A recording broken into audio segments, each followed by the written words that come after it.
Good evening, everybody, and welcome to this evening's webinar with me. I'm Rick Gannon. It is now 8 o'clock, and we have got a very busy webinar this evening. It's oversubscribed, so we are also going live on Facebook too. So the webinar is usually about an hour long. So if you are you okay with that? Normally, we might go a little bit over sometimes. We might just go over to 9:15-ish or something like that with all of the questions, etc. So we are currently live on Facebook. We have oversubscribed on tonight's webinar. That's why we're going to go on Facebook, see how it goes. No pressure. So a little bit of housekeeping on the webinars this evening. We like to keep them nice and relaxed, nice and informal. And it's just really a bit of a chat with me, talking to you and, making sure that we get as much content out there as possible for you. So a little bit of housekeeping. Don't talk into your computers because I won't be able to hear you. You are on listen-only mode, okay? Everyone's saying hi, so a couple of shout-outs. Hi, James. Hi, Neil. Hi, Anthony. Hi, Thomas. Hi, Thomas again. Hi, Andrea. Okay, we've got quite a few people coming in now. Say hi, Trevor. Great. So I think you can all hear me, which is really good. Folks that are watching live, great. I'm sorry, but you won't be able to see the slides because obviously it's a live broadcast for you, so you get to look at the top of my head, unfortunately. But I hope you get some great value out of it. Okay, so what we're going to do tonight. Hi, Mike. How are you? Mike saying hi, Rick the Rock. Nice to see you on here, Mike. Okay, we have really got loads and loads to talk about tonight, folks. Now, if you have any questions, then please type your questions in as we go along, and I'll try my very best to get around to answering all of your questions as the best I possibly can. Okay, so welcome aboard. Now, lots of people ask why we do webinars and why we sort of put so much out there on Facebook, etc. So I started the HMO discussion group probably about 8 or 9 months ago now, that's all. And I started to ask people if they would be interested in doing individual Skype calls with me for free. And I wasn't charging that. There's no upsell or anything like that. It was just me sharing my knowledge. And just bear with me, folks. I think someone's saying that they can't hear me. It's a bit echoey in this room, so I'm hoping anybody that can hear me okay. Just bear with me 1 second. Okay, just bear with me 1 second, folks. I've got a few people saying that there is no sound. Okay, so I don't know if you've got sound now. Hoping you have. Just let me press that. Lee's saying no sound. I can't hear you. Okay, folks, just bear with me. We've got a technical issue, and I'm going to just see if I can just log back on. Just bear with me a second, folks.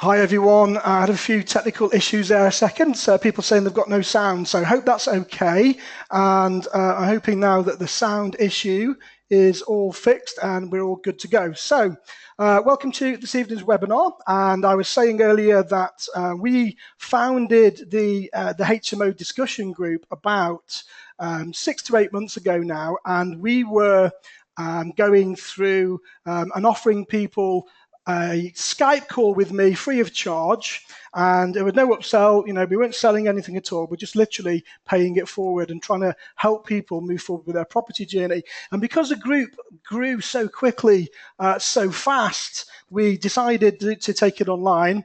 And it was becoming a bit of a problem when we trying to get through all of the questions and everybody trying to book a call with me. So we decided to put it online. So now that's why we do the webinar. So it's still really great content. And this evening, as I say, we are live on Facebook.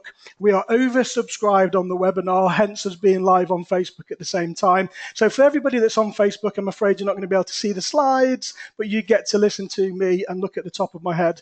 And I'm hoping it's not too echoey in here, folks, because I am in my empty office now. We've got 2 offices I'm at home. We've got 2 offices at home, and we've moved out of one to decorate it. So I'm in the empty one at the moment, which is a little bit echoey. so I hope that's okay.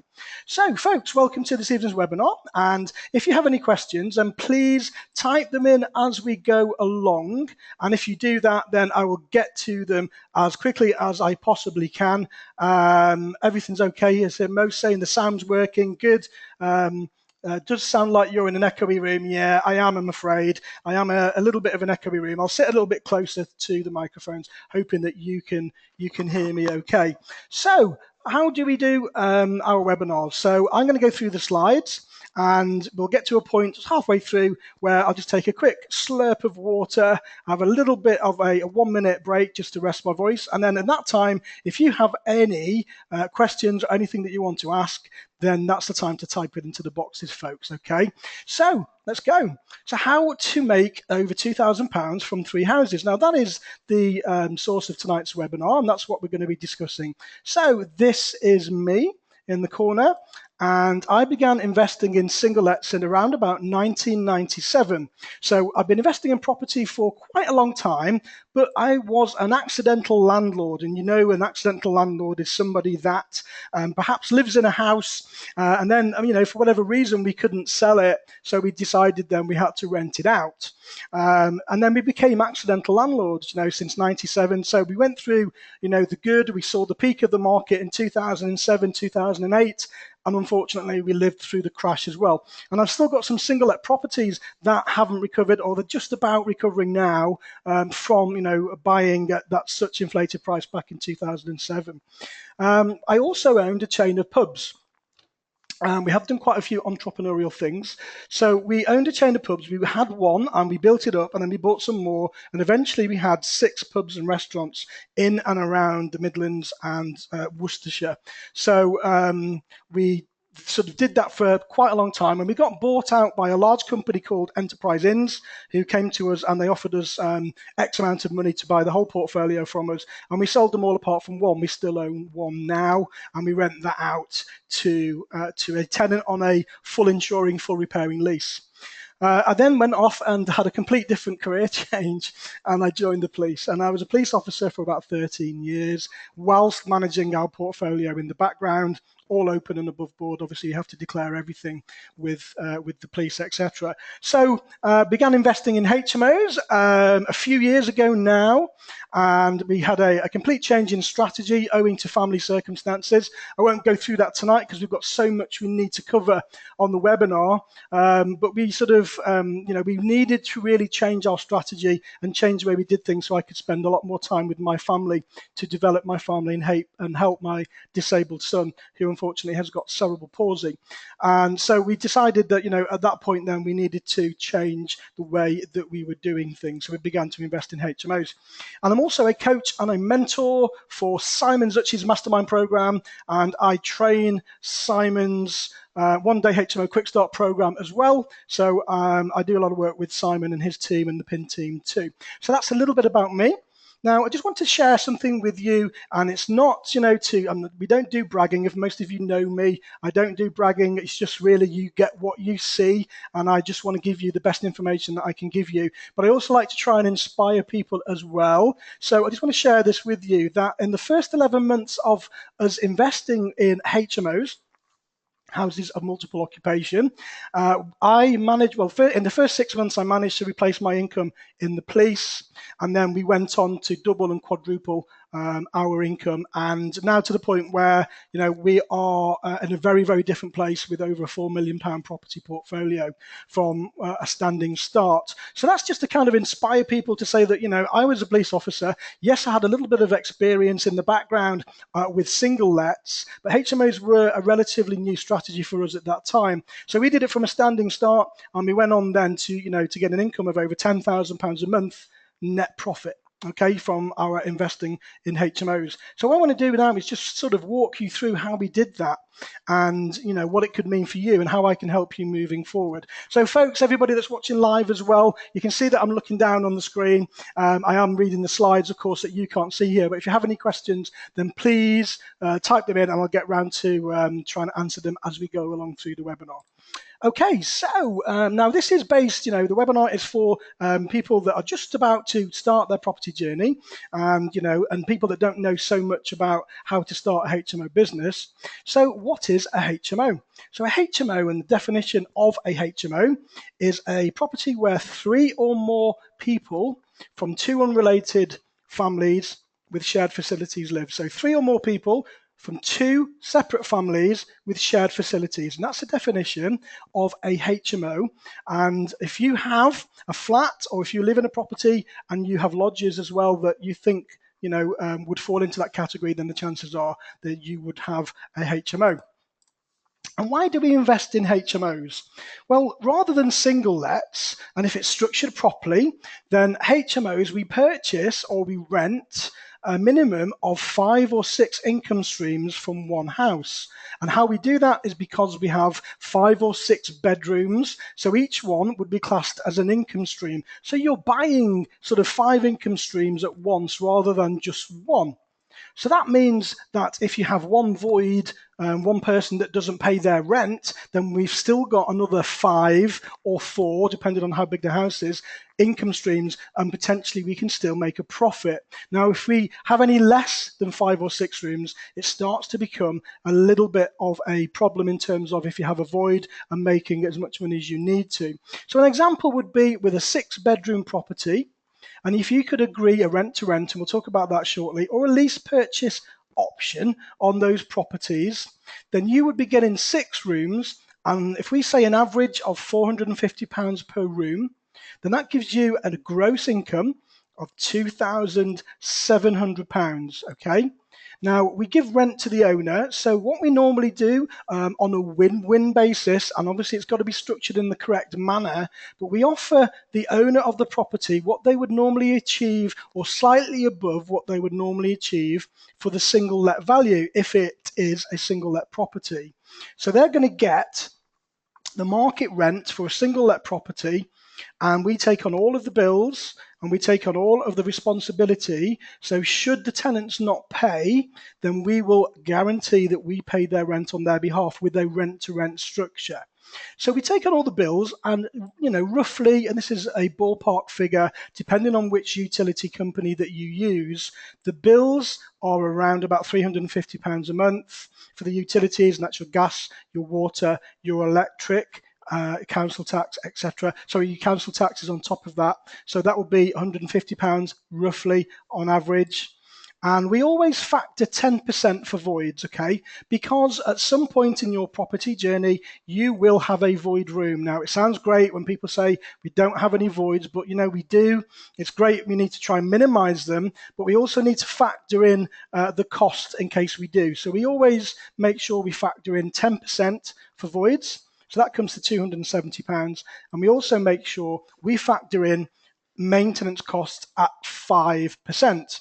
Okay, so I'm hoping everyone's still with me here on the webinar. If you've got any questions, as I say, feel free to type them in. Got a very busy one this evening, so I can see people are tapping away.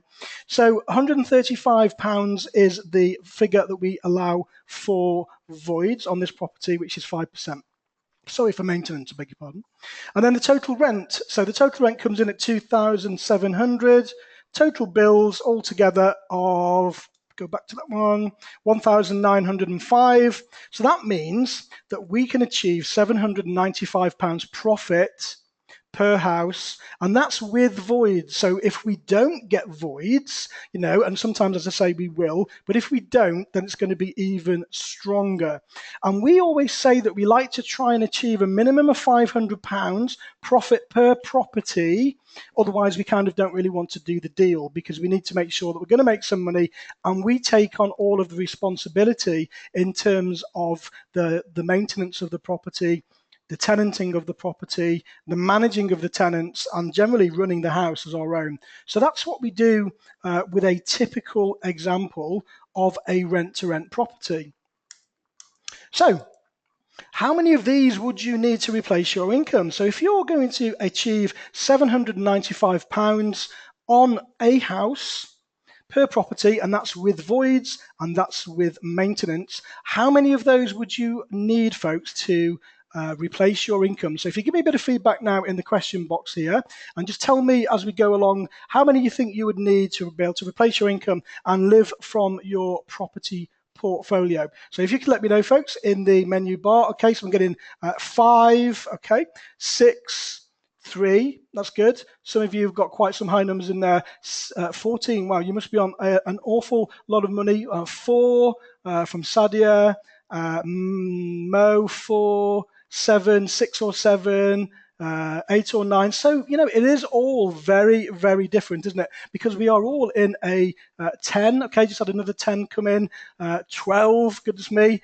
Okay, so, is it possible? Yes, absolutely, it is possible. Now, what we don't do is tell people that, this is a get-rich-quick scheme and an investment scheme, because it's not. Because in the first 12 months, as I explained, we achieved 11 properties, all very high cash flowing, but I worked my ass off for 12 months, and I worked probably a lot harder than I'd ever worked before. But the great thing is that after that 12 months, I did it once, and now I just get paid for life. So over the last couple of years and the 2.5 or 3 years, when we started, all we need to do now is maintain what we've got. We are still growing. Our portfolio is in a very, very different place than it was before. People are still typing in here 5, 10, 6 or 7. Okay, great, folks. So that just gives you an idea of where you can go and how you can do it. So rent to rent. So we're going to talk about rent to rent very quickly. Now, this isn't a rent to rent webinar, but the definition here I want to share with you, just to sort of explain to a few people on both the webinar and on Facebook, why people would do a rent to rent. So a rent to rent is where you would take over the property under either a management agreement or a lease agreement for a set period of time. So you manage the property as if it was your own for that period, and during the time you set an agreed price that you will pay to the owner every month, and that agreed price will be regardless of whether the property is occupied or not. So the full responsibility will fall on you. You also take the full responsibility for the whole property, including all of the utilities. And if the property has to pay council tax, if it's a professional house, then you take on that responsibility as well. So you would recruit and manage the tenants or your staff, and everything that you do would be at your cost. Now, we sometimes write out of the agreement any cost that would be borne from a faulty fire alarm system, because fire alarm systems can be quite expensive. And we also write out of the system the boiler and the central heating, because if that goes wrong, it can be excessively expensive. So we do make sure that the owner or the landlord of the property is responsible for those. Now, if you're going to do this, and if you're going to do rent to rent, make sure you use a legally binding document that has been written for you, okay, for you specifically, and not one that you found lying around or someone's been sent to you that's third or fourth hand. Make sure that you pay the money and get it done properly, okay, and it's written by a solicitor. And make sure that the vendor or the owner of the property also takes their own independent legal advice, okay? So we make sure that we do that, and we make sure that it is completely above board. And you've got to make sure that it's a win-win, because if it's not a win-win, then we don't do it. We are ethical investors, and we need to help people with their property problems, and that's exactly what we're doing. And by helping people, then hopefully then you will also get some benefit and make a little bit of profit on top as well, because of course that's why we're in business. Sorry, Pete, I'll get back to your question in a second, Pete. Let's go through a few more learning points. So you'll be responsible for paying the rent, even if you have no tenants. The property will need to be compliant, so make sure it's absolutely compliant, and by that we'll come on to it in a second, but there are certain things that you do have to adhere to regardless of whether you need a license, etc. So make sure that the property is completely compliant. You also need to check with the council to see if they have any planning or any licensing restrictions if it's not already a HMO. And we'll come on to that in a couple of slides' time. So it's really important you do your due diligence and make sure that everything that you do going forwards is completely compliant, okay? So why would somebody offer a rent to rent to you?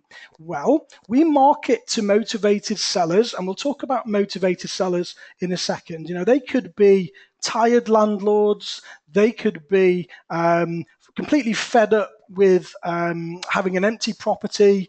They may have had a bad agent, and not all agents are bad, but we may have had a bad agent, and perhaps now the house is empty because it's not being managed properly, and the place is going to cost them money going forwards because they have a mortgage to pay on it. Okay, so if they rent to students, then they will know that the property potentially now will be empty all year round.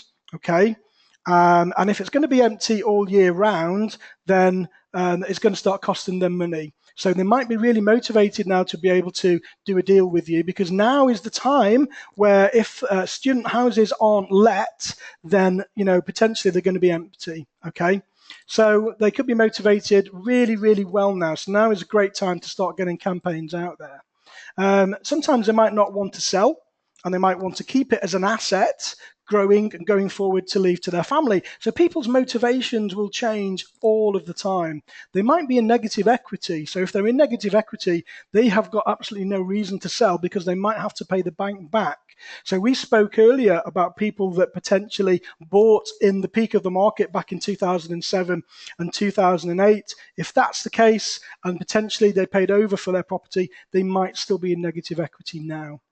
Okay, so what do we look for? So in terms of houses and the kind of house that we look for, so what we started to do at the beginning of our journey, we would look for an already converted HMO, because that wouldn't cost us as much money, and we could potentially get a better return on investment. So we looked for an already licensed HMO property which already had the correct planning permission, and we sourced them from tired landlords and direct to vendor landlord letters, which we'll talk about in a second. So if you're converting a house, folks, make sure the first thing you do is the area that you look for and your investing area. Please make sure that you are aware if there is Article 4 direction in the area. Okay, now if there is Article 4 direction, that will kind of mean that the permitted development rights have been taken away from a small dwelling house, which is category C3, into a house of multiple occupation, which is category C4. Now, in areas that don't have Article 4 direction, you can do that under permitted development. You can't do that if it's got Article 4 direction for HMOs. So that's the first thing that you need to do. Be very aware, because if it does have, you'll have to apply for full planning permission. Okay, so just be very aware of that. Now, the other thing as well that you need to be aware of when looking for HMOs is the licensing. So if the property is 5 or more people over 3 or more floors, okay, you will need a mandatory HMO license, and that's very important. Okay, so those are the two things that you need to look for, and you need to contact your local council and see and ask them the questions before you decide to invest in those areas. Okay, so be aware of your licensing conditions. So always speak to the council before you make any commitment to any deal. So we look for properties that we can get a minimum of 5 bedrooms. Now, it doesn't have to be a 5-bedroom house, but it could be a 3-bedroom property with maybe an integral garage that we could convert with building regs. Or it could be a 3-bedroom house with a large kitchen and 2 communal areas. So it could have a lounge, kitchen, and dining room. But if the kitchen's big enough for a communal area and a place that you can put a table and chairs, then maybe you can convert the lounge and the dining room really quickly and really easy to get your 5-bedroom property. Okay, so we look for something that we can convert to a minimum of 5 bedrooms, and then we can move forwards with it. Now, it needs to be in a good location, so it's got to be close to local amenities, close to great transport links. Closer to the station is pretty good for us. We always find that our properties that are closest to the station are the ones that are always full pretty much all of the time, and we have a waiting list for those as well. And it's got to be a safe area to live, because we are responsible landlords and landladies, and we want to give good quality accommodation and making sure that we look after our tenants. Also, we need to be close to businesses. So if you're looking for a property that you want to turn into a professional house share, and we only do professionals, it's just our strategy, that's what we do, then we'd be looking to make sure that we are as close to local businesses as possible, blue chip companies. Hospitals are great. If you've got a hospital in your area, then maybe you could start looking around, sort of the vicinity of the hospital, because you can get locums, you can get people on the graduate schemes, etc. And if you're looking for students, then obviously you need to make sure that you're looking in the right areas and places that have got universities. So you need to check out the local demand in your area to make sure that it's going to be a viable prospect moving forward, and you can see what others are doing. So make sure that you're nosing and you're very aware of what everybody else is doing in your area and what the competition is like. So, the best things to do with here, a little bit of mindset, is to just start. Okay, so, pick a strategy, just start, take one action after the other. That's all you need to do. And just do the one small thing every day that helps you achieve your goal, and never give up. Okay. So, those are the few pointers I can give you to start your journey off. Do the one thing, and I talk about the one thing quite a lot when I'm talking to my mentees and the group that I coach. And doing one thing really well is better than doing several things badly. Yeah. So what we say about multitasking. Now, multitasking is a great way of doing lots of things really badly. All right.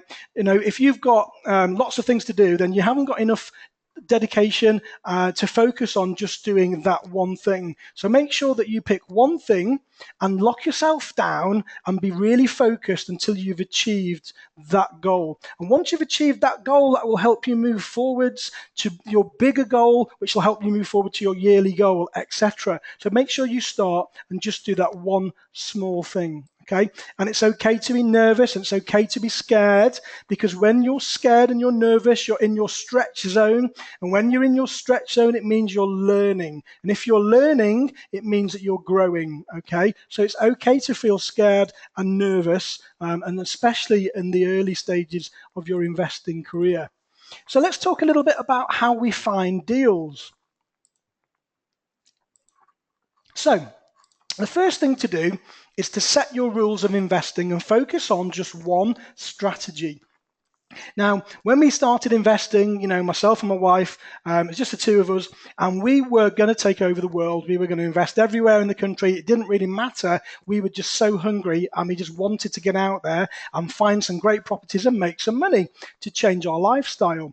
But very quickly for us, it became quite apparent, and luckily our first HMO was just down the corner from where we lived at that time, and we found out very quickly that it was a very labor-intensive strategy and very hard and front loaded at the beginning. And it is a very labor intensive strategy to choose. So we say that make sure that all of your properties are as close as you can if you're going to self-manage. Because if you do choose to self-manage, then you need to be pretty close to them so you can do your viewings and manage your tenants going forwards. Okay. Now, once you've done the hard work at the beginning, it does get easier if you become systemized and you make sure that you've got everything in the right place, and it does become as passive as it can be for HMO properties. Okay. It's never going to be completely passive, folks. So, let's just toss that one aside. If you don't mind doing a little bit of work, the rewards are there for you.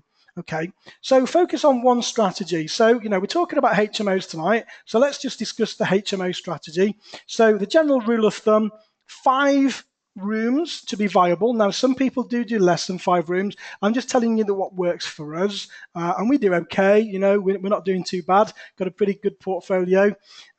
So, make sure that you have got enough there that if you've got one void, you're still going to make a profit. So it needs to be, for us, 5 rooms or more. And we have got between 5 and, we've got 5 to 12. We're just about to take on another 28 flats. But, in terms of HMOs, we've got between 5 and 12. And they all work really well for us. There are no... the smaller houses are just as well occupied as the larger ones, and vice versa. So for us, they both work quite well. And make sure that, if you do buy a 3-bedroom house, then make sure that you can turn it into a 5-bed just by, repositioning and restructuring the rooms that are in there as well. And make sure that you always buy or always take on a property from a motivated seller. And that's what we keep pushing. Don't become a motivated landlord, because if you do, then potentially you're not going to make any money, folks. Now, it is ethical and it's completely win-win, and they might be motivated for a lot of different reasons, but make sure that you are talking to people that are motivated enough that, you get a good deal. Okay, so that might be someone that's either in debt with a bank, negative equity. They could be just getting divorced or having just, being divorced, and they might need to sell their property quickly and, divvy up the costs. It could be that they're from a deceased estate, so the properties are from a deceased estate, and lots of people are involved in it, and they all want to take out their cut. It could be that they're relocating. It could be that the property is empty because it's not been let out very well and the landlord is tired, or the property is tired because the landlord hasn't spent any money in it over the years, and therefore no tenants want to rent it. So that's what we call motivated sellers, and those are the kind of people that we really want to be doing business with, so we can try and help them overcome their property problems. So, people say, well, I've been out and I've looked for deals and I've got my campaigns out, and we'll talk about campaigns in a second, and I just can't find any deals. Well, okay, but don't stop looking, all right? Because, does everybody get married at the same time? No. Does everybody get divorced at the same time? No. Is there a small possibility that your vendor's motivation will change over time? Yes, absolutely. We went to see a property just by chance. We're not really looking for more properties, but we saw a property, we drove past it, not far from where we live, and it was on for rent. And we looked at it and we thought, well, it's a good size and a good location. So we went to see the property and we booked a viewing and we viewed it, and it was perfect for a HMO. We could have got 8 or 9 beds from it. But the agent at the time said, no, absolutely not. The vendor isn't interested at all in doing the HMO. She just wants to rent it or sell it. Okay, so we walked away from it. And then about 10 days later, we sent a letter to the agent, and just to reaffirm our offer and say, look, we would like to rent it off you and potentially buy it again off you in the future for a fixed price, but we would like to use it as a HMO. And bizarrely, the manager from the company phoned us back, set up a meeting with the vendor, and we're just about to draw up heads of terms on this for a lease purchase option over 5 years. So motivation changes all the time. Now, if we'd have walked away from that and said, okay, fair enough, and we didn't follow it up, then we would have lost that deal. And that deal is going to make us a good profit. And it's also going to make the owner a good profit because it's been empty for 1 year. And, that's been money that person hasn't made. So it's a win-win. They're happy and they wanted to sell it anyway. They don't need the money right now. There's no mortgage on it, which is always a bonus.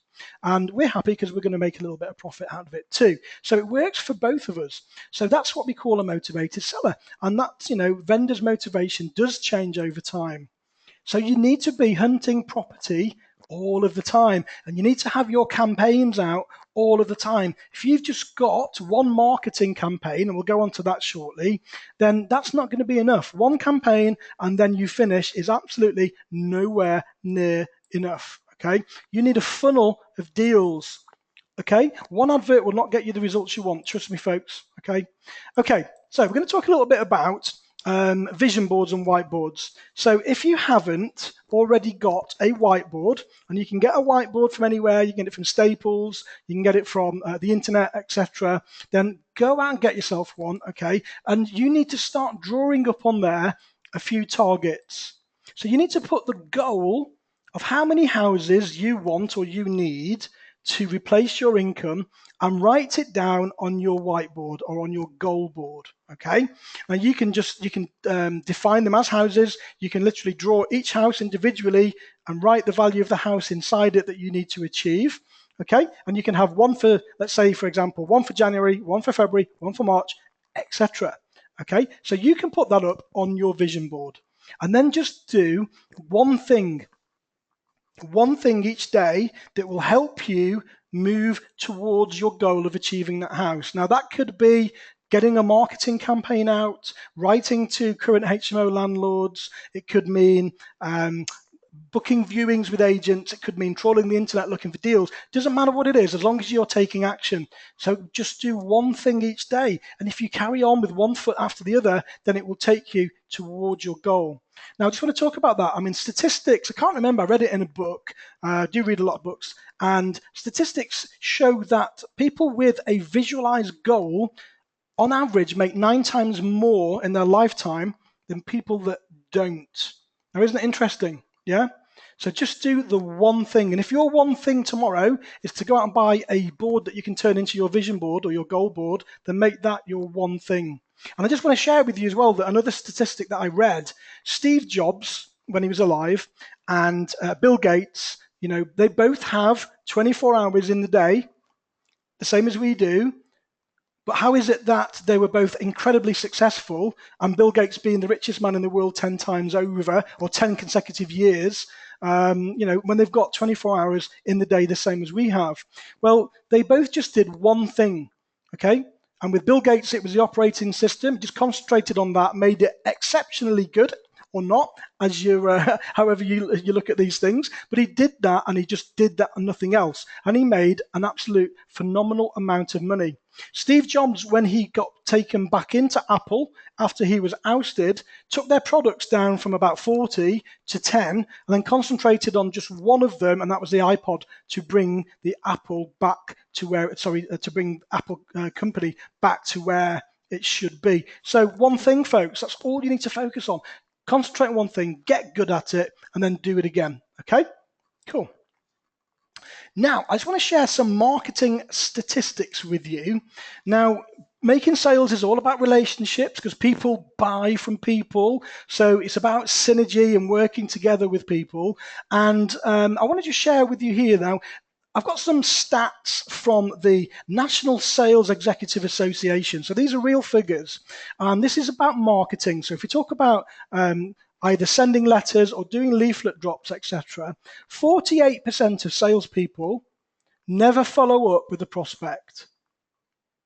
25% of salespeople only make a second contact and then they stop. 12% of salespeople only make 3 contacts and then they stop. And only 10% of salespeople make more than 3 contacts. Now, 2% of sales are made on the first contact, very low. Yeah, would you agree? 2% of sales are made on the first contact. So if you stop after that, you're not going to get any deals. 3% of sales are made on the second contact.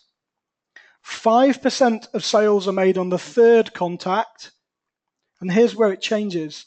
10% of sales are made on the fourth contact, and 80%, a staggering jump, 80% of sales are made on the 5th to the 12th contact. Now, isn't that, between 10% and 80% on the 5th to the 12th contact. So we say make sure you have your marketing campaign out there all of the time, because if you don't, then the chances are your deals will start to dry up. Okay, folks, so I'm just going to take a very quick drink of water. I hope you're finding this useful. We've got lots of people dropping in and out on the Facebook feed. Hope you're finding it useful too, folks. I hope you can hear me okay and hope it's not too echoey. And again, if you have any questions, then please let me know. I'm just going to tap in on the top there. So yeah, folks, just going to take a very quick slurp of water, just 1 second.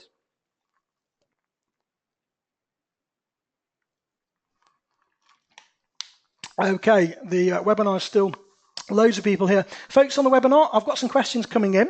So if you have any questions on any of this, please feel free to ask me. It doesn't matter what it is or anything to do with HMOs, and I'll do my best to answer it. Yes, I'm going to talk about Article 4 again shortly, so don't worry about that. We will cover it in a little bit more depth, so don't worry about that. No problem. Okay. Okay, what else can you do to market yourself and market your brand? So, one of the best tools is this. Certainly, maybe, a good thing or a bad thing, I don't know. But tell everybody what you do, if you can. Now, I know that certain people are in restricted jobs and they can't do that. But if you surround yourself with, networks away from your job, networks of other people that don't know who you are, then tell everybody what you do. Now, I hope he doesn't mind me mentioning, but I've got a very nice young man on the webinar this evening who I met at my daughter's playground. We were allowed to be there, by the way. Okay, I'm an ex-police officer.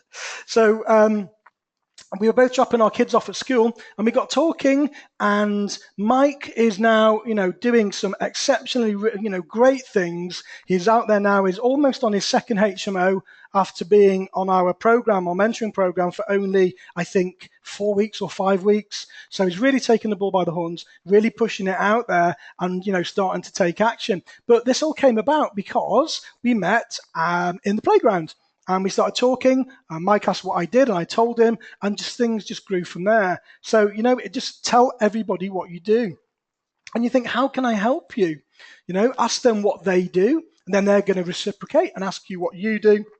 And then everybody likes talking about property. Everybody's interested, or everyone's got an opinion about it, whether it's right or wrong. But loads of people like talking about property. So if you just talk to them and say, look, you're a property investor, you help other people with their property problems. And find out what their pain is, So who do you know that may have a property problem that we can perhaps help you with?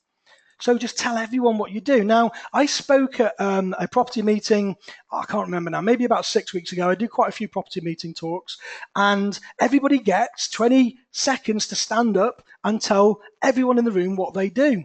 And the room was packed. I found about 50 people in the room, and only 3 people stood up, and I was one of them. So, what an opportunity, because you've got people in there that have got money.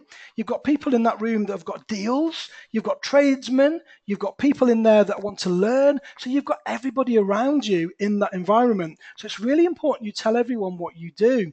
Now, when we started a few years ago, my first building team that converted our HMOs for us, I found them in a networking meeting. And more importantly, when we first started, we had no money at all. I was on a career break from the police. We couldn't afford to do anything. So we took investors on, and every investor came from that environment. And then without that, we wouldn't be in the position where we are now. So, tell everyone what you do, tell everybody why you're there, tell everybody that you can help them, and just see what happens. Yeah. Okay, and I'll put a little thing on here. Now, who on tonight's webinar and on Facebook as well. Come on, folks, on Facebook, you can start joining in too. I'm just going to scroll up there. So, if you want to ask some questions on Facebook, and please pop your questions in. It'd be really good to hear from you. So who actually physically tells everybody what they do in property? So let's be honest now and start typing a few answers in now. Yeah, we need some more interaction from you folks on the webinar tonight. So if you tell everybody what you do in property, or would you tell everybody what you did in property? And let's get a bit of feedback. Sometimes I'm getting here, not always. Worried about my job, worried about knowledge. Okay, well, that's fine. You don't have to know everything. Nobody does, do they? Every day is a school day. So don't worry about knowledge, because if you surround yourself with the right people, then you're always going to have an answer. So you can always say, look, I don't know the answer to that question, but what I will do is find out for you and get back to you. So that's what we say. So don't worry about that. 60% of the people, good. 60% is better than nothing. So that's good, Neil. Well done. Okay, not enough. Okay, I don't know. People saying not enough here, but I'm trying to weed out the negative people. Okay, fine. You're going to get negativity in no matter what you do. Okay, so just kind of, you have to deal with that. Unfortunately, it's going to happen no matter what you do. I'm very used to it, having been a police officer, as you can probably imagine. Although I was good cop, I was always good cop. So negativity is always going to be around you. It's how you deal with it and how you define it. Only to close friends. Okay, that's fine. Now I'd ask you, if you don't mind, why only to close friends? Why wouldn't you tell your wider network of people that you meet? So just really interested in that. That's all. And just started to tell everyone. It's good. Okay, great. Everyone, and I want to make it, so I will tell everyone. Okay, good. Fantastic. So some really good comments there, folks. So, it's really important. Your mouth is probably one of your best tools. Okay, and so we've done this. So ask a question. Who do you know who that wants to sell their property? Who do you know who that may want to move home? Yeah, because the question's really good because it forces somebody to go to the back of their mind and come up with an answer, which then starts the conversation moving, doesn't it? Okay. Also, only to close friends. Another one's just come in. Well done, Gary. Gary's just popped up on the Facebook Live, just starting to tell people, Gary, good. I don't know how long you've been invested in property, but continue that. Start telling people, and don't worry because you have to start somewhere. Okay. Embarrassed of success. Now that's an interesting one. Embarrassed of success. Could you define that for me? Chris, I don't really know what you mean. I don't know why you'd be embarrassed to be successful. So don't know. So if you could emphasize on that for me, that would be fantastic. Sorry, folks, for those that have just joined on the Facebook feed, I am live on a webinar this evening as well, and we've got hundreds of people on the webinar. So I'm trying to sort of interact between the two. So yeah, Chris, if you could just define on that for me a little bit, so I can try and answer your question a bit better. Okay, so how do we find these HMO properties?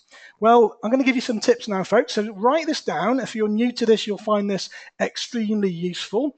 So the local authority have to publish a register of all licensed HMOs. I'm getting people now that are joining the live feed as well as the webinar, which is quite strange.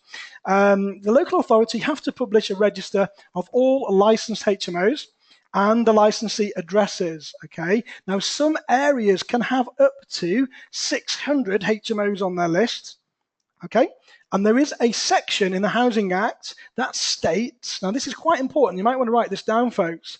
Section 232 of the Housing Act 2004 states that the council have a legal duty to make sure that the register is available for inspection by members of the public at all reasonable times.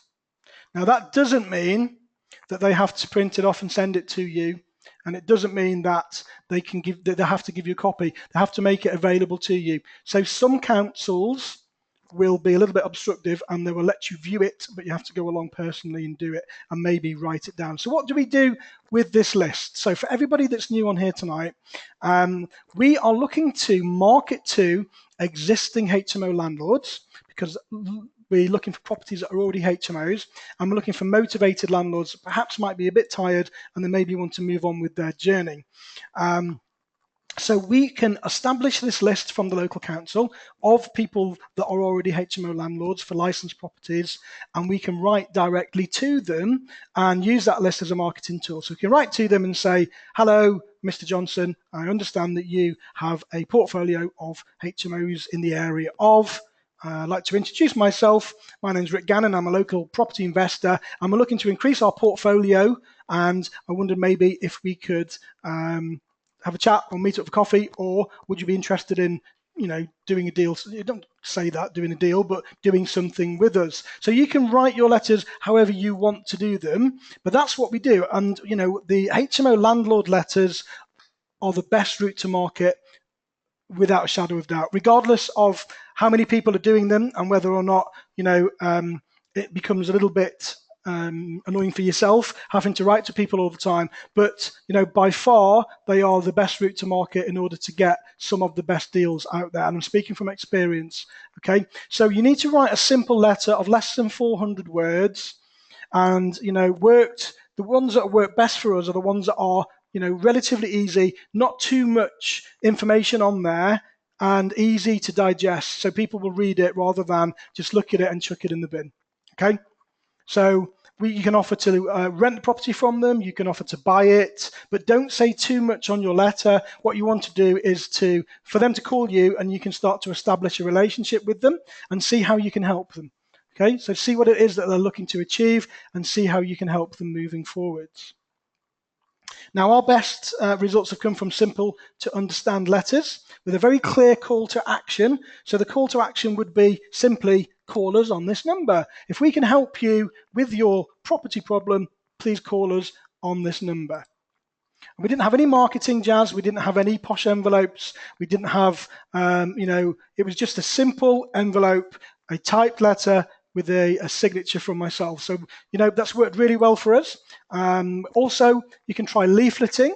So another great marketing tool. Does leafleting work? Well, yes, of course it does, because that's why people do it. And that's why you will get leaflets through your doors on a daily basis, because it does work. Okay, so, if you're going to do a leafleting campaign, then you need to make sure that you stick with it and you are persistent, because just one leafleting campaign won't be enough.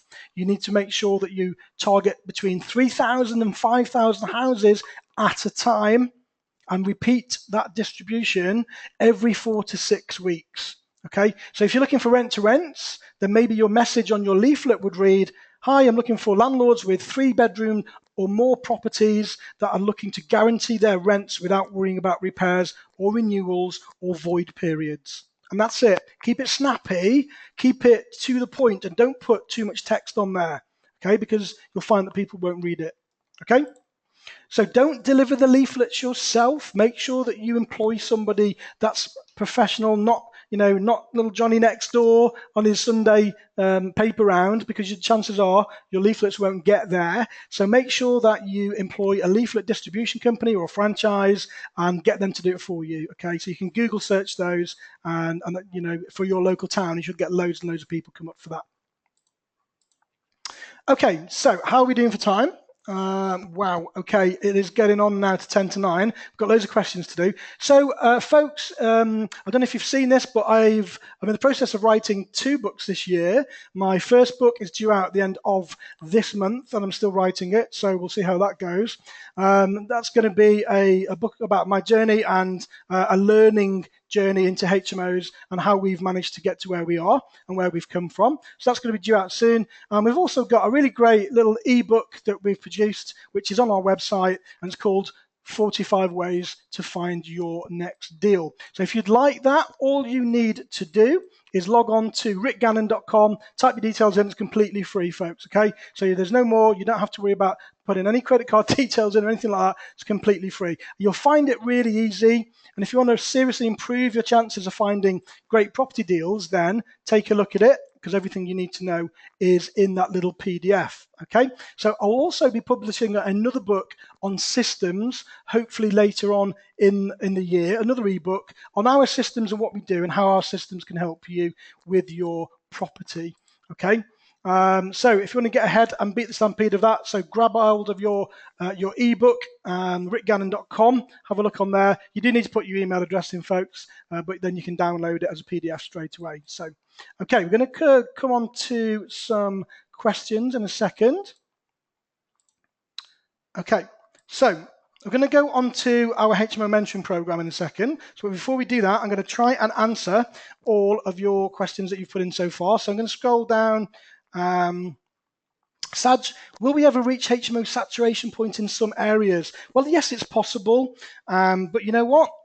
If you have already got HMOs in that area, is it true to say that those landlords at some point may want to sell their property, or they may want to rent it to you? So yes, it's all about due diligence, and of course, there is more ever increasing competition in everything that we do, but it means you keeping above that competition by offering a better service and offering a better class of accommodation at a really great rent. Okay, so it's not just about competing with everybody else in terms of more people coming into the market. You've got to be at the top of your game, okay, with that. So quite possibly, but we live on a very small island, and the housing stock is always short, so there's always going to be a great demand, in my personal view, for HMOs.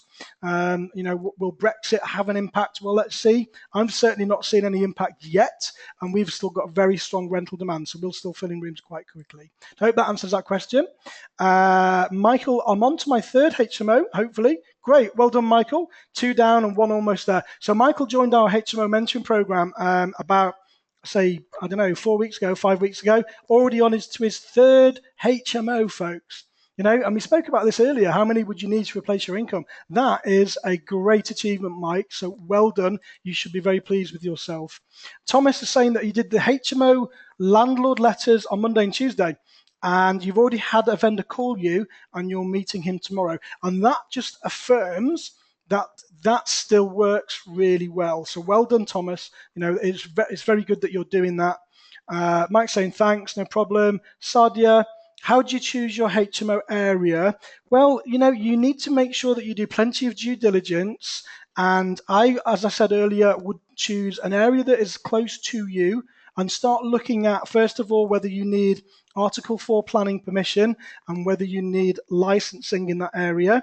And if you don't need Article 4 planning, then that's a good start. So I would start there. I'd then look on the internet and such as platforms like spareroom.co.uk, and see how many rooms are available in that area against how many people are looking in that area, and just see what the comparisons are to see how strong it is. You could also speak to letting agents. You could also speak to universities. You could speak to the people that manage their halls to see if they're looking for more property. So you can get some really good ideas and some good indicators from just doing that and picking up the phone. Okay, so that's where I would start. Covered that one. Sorry, just scrolling back up. I don't know what that means. Okay, we're doing this now and working through the list. Good, well done. Okay, so I'm going to come back to the rest of those in a second. What's the average cost for a license? Well, it really depends on your area. So mandatory HMO licensing usually is around about £750.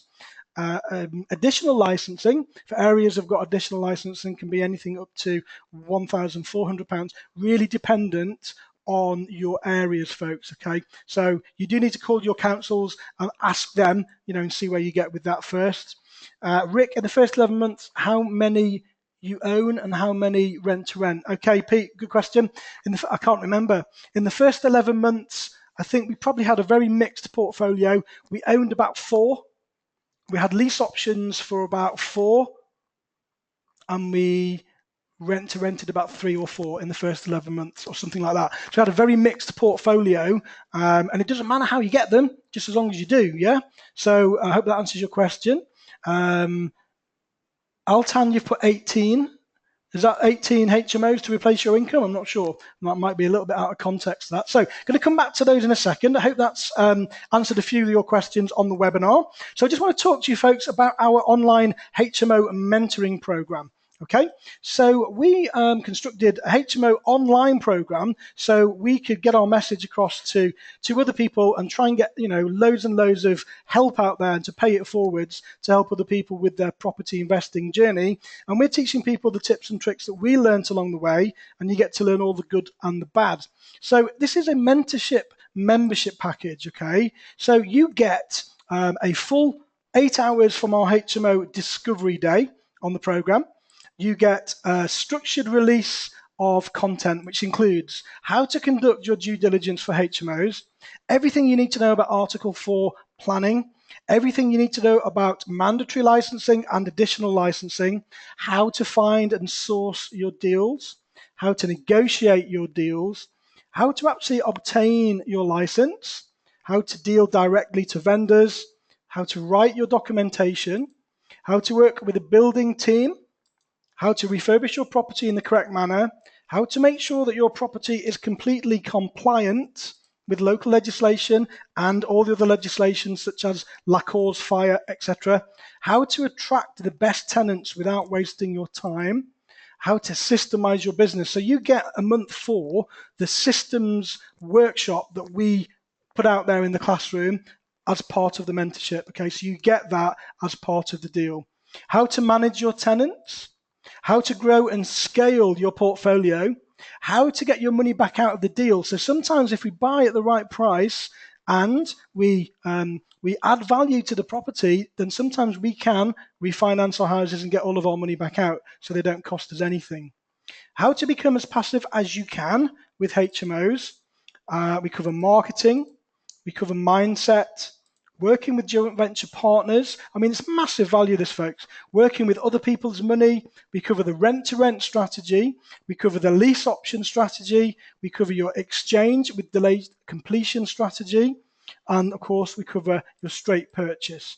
We do a lot about mindset, and the people that are on the mentorship program will tell you education on mindset, the Housing Law Act, how to evict tenants legally. You have a live monthly webinar with me just for members only. And you also get access to a private Facebook group as well. So you do get access directly to me in case you need any help going forwards. So you get all of that content and much, much more. Now, this is released on a monthly drip feed. So you would register and then you get month 1, 30 days later, then you get month 2, etc. moving forwards. Now you can pause the videos because they're video-based learning programs. You can go back to them at any time. You can learn wherever you want to. So you can do it in the bath. You can do it on the train. You can do it if you're in the car in the passenger seat. So you can do it at your own time. You don't have to give up much of your time. You don't have to spend time away from your current job, and you can do it at a time that suits you. And you can go at your own pace. You can revisit old content. So, you also get an accountability partner, folks, as well. So you get somebody to buddy up with once a month that will help you forwards with anything that you might be struggling with. So what is the cost, folks? Okay, so the equivalent classroom cost for this would be excessively expensive. So there are programs out there that cost £7,000 a year or more. So you get all of this content, folks, for £180 a month with no contract at all. So if you're interested in this, you can literally just go for the first month, and then if you find it's not what you're looking for, you simply just cancel your contract, okay? So there is no obligation at all. You can cancel at any time.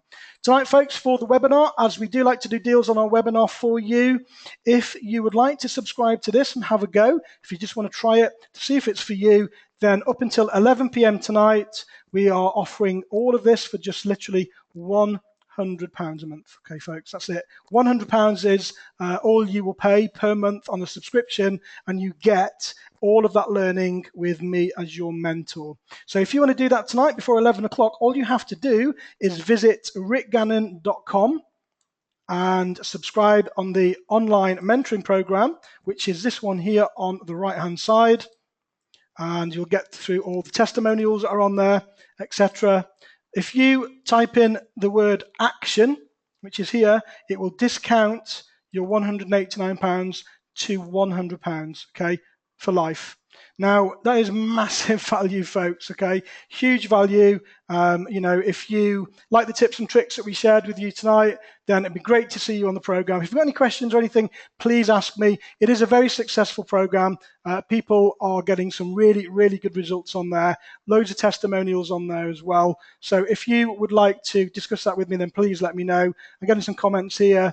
Yeah, fantastic. Sounds good. I'm in. Great. Okay, Paul, thank you. Yeah, sounds great.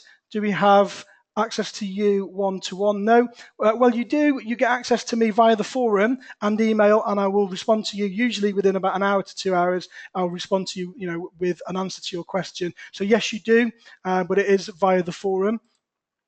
Michael's put great value. Thank you very much indeed. So, folks, if you're interested in that, I'm going to leave the screen up here. Never give up, okay? You only ever fail when you give up. So make sure that you keep doing that one thing that helps you get towards your goals. So I hope you enjoyed the webinar this evening, folks. We are bang on time and just over, so that's worked out really well. And I'll be just sticking around on the webinar just for another 5 minutes. If you have any questions, as I say, then please just drop me a line. So thank you very much. Thanks for watching, folks, live. If you want to contact me or anything, of course, you can leave some comments on there, and I'd be happy to try and help you best I can. All I do is share our knowledge, what works for us. So thank you both on the webinar, and thank you on the live Facebook forum, and I hope to catch up with you all soon. Thank you very much indeed. Cheers.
went to sleep well tonight. It kind of like puts me off being live on Facebook and doing the webinar at the same time, you know.